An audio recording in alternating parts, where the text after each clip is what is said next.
Redmi Note 12 সিরিজের সবচেয়ে higher ভেরিয়েন্টে এবার থাকবে 200 মেগাপিক্সেলের ক্যামেরা। এছাড়া এই স্মার্টফোন সিরিজটার প্রাইসিংটা শুরু হবে শুধুমাত্র 16 থেকে 17,000 টাকায়। So hey guys, Shanto here. সর্বপ্রথম তিনটি স্মার্টফোনকে অফিসিয়ালভাবে আমরা দেখতে পাবো।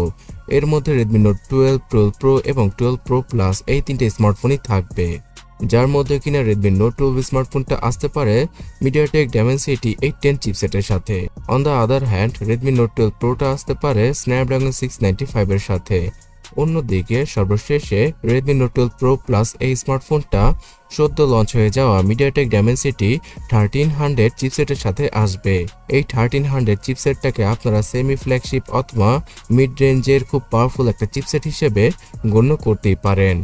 এখানে Redmi Note 12 সিরিজের এবার প্রতিটি স্মার্টফোনে সুপার অ্যামোলেড প্যানেলকে ইউজ করবে Xiaomi, যেখানে কিনা Note 12 স্মার্টফোনটাতে 90 হার্টজ আর Note 12 এবং 12 Pro এই দুটি স্মার্টফোনে 120 হার্টজের রিফ্রেশ রেটের পাশাপাশি 360 হার্টজের টাচ স্যাম্পলিং রেটকে আমরা পেয়ে যাব। ক্যামেরা সেকশনে Note 12 স্মার্টফোনটাতে 50 মেগাপিক্সেলের ট্রিপল অথবা quad rear camera setup use করতে পারে Xiaomi। এবার কথা বলবো Redmi Note 12 সিরিজের সবচেয়ে হায়ার ভেরিয়েন্ট মানে Redmi Note 12 Pro Plus অথবা Ultra সম্পর্কে। এই স্মার্টফোনটার সবচেয়ে বড় বিশেষত্ব হবে গিয়ে এখানে প্রথমবারের মতো 200 মেগাপিক্সেলের ক্যামেরা সেন্সরকে ফোনটার পেছনে ইউজ করবে Xiaomi। তার পাশাপাশি ফোনটার পেছনে সেই আগের মতোই 8 মেগাপিক্সেলের আলট্রা ওয়াইড আর 5 মেগাপিক্সেলের ম্যাক্রো ক্যামেরা সেন্সরকে ইউজ করতে পারে Xiaomi।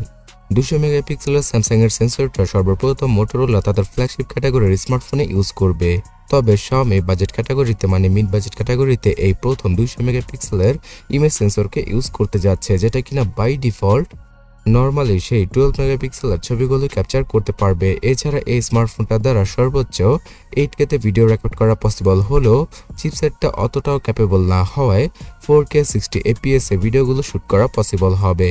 তার পাশাপাশি নাইট মোড ছাড়াই এই স্মার্টফোনটা দ্বারা খুব ভালো ভালো ছবিগুলো তুলতে পারা পসিবল, বিকজ 200 মেগাপিক্সেলের ক্যামেরা সেন্সরটা অনেক বড়।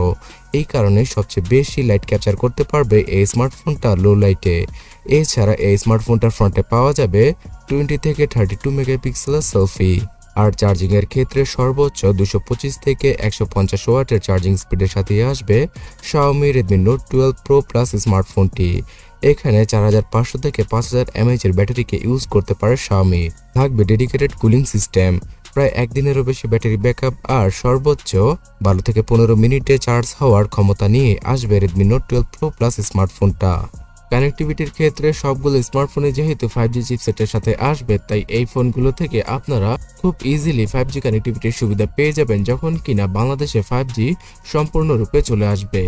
এছাড়া এই ফোনগুলোর মধ্যে Pro এবং Pro Plus এই দুইটা স্মার্টফোনে 13 থেকে 15টা 5G ব্যান্ডের সুবিধা দিয়ে দিতে পারে Xiaomi। আর স্টোরেজ সেকশনে এই তিনটে স্মার্টফোনই 6GB পাশাপাশি 8GB র্যামের ভেরিয়েন্টের সাথে আসবে, যেখানে কিনা 12 থেকে 16GB পর্যন্ত আপনারা ভার্চুয়ালি র্যামকে বাড়াতে পারবেন। এছাড়া 128GB থেকে শুরু করে 256GBর UFS 2.2 আর 3.1 এর স্টোরেজ টাইপ থাকবে এই তিনটে স্মার্টফোনের মধ্যে। এখানে ডেডিকেটেড সিম স্লটের পাশাপাশি হাইব্রিড সিম স্লটের সাথেই আসবে এই তিনটা স্মার্টফোন, যেখানে কিনা আপনারা এসডি কার্ডকে ইউজ করতে পারবেন 1TB পর্যন্ত মানে 1000GB পর্যন্ত। সো বন্ধুরা, আগামী অক্টোবর মাসে সর্বপ্রথম চাইনিজ মার্কেটে শুধুমাত্র 16 থেকে শুরু হয়ে 25,000 টাকার আশেপাশে পাওয়া যাবে Redmi Note 12 সিরিজের বিভিন্ন ধরনের স্মার্টফোন, যেমন Redmi Note 12, 12 Pro এবং 12 Pro Plus। তবে বাংলাদেশে আস্তে আস্তে এই ফোনগুলো ডিসেম্বর মাস পর্যন্ত সময় লেগে যাবে। নভেম্বরে হয়তো ইন্ডিয়ান মার্কেটে Redmi Note 12 এবং Note 12 Pro এই দুটো স্মার্টফোন 20,000 রুপির আশেপাশে পাওয়া যাবে।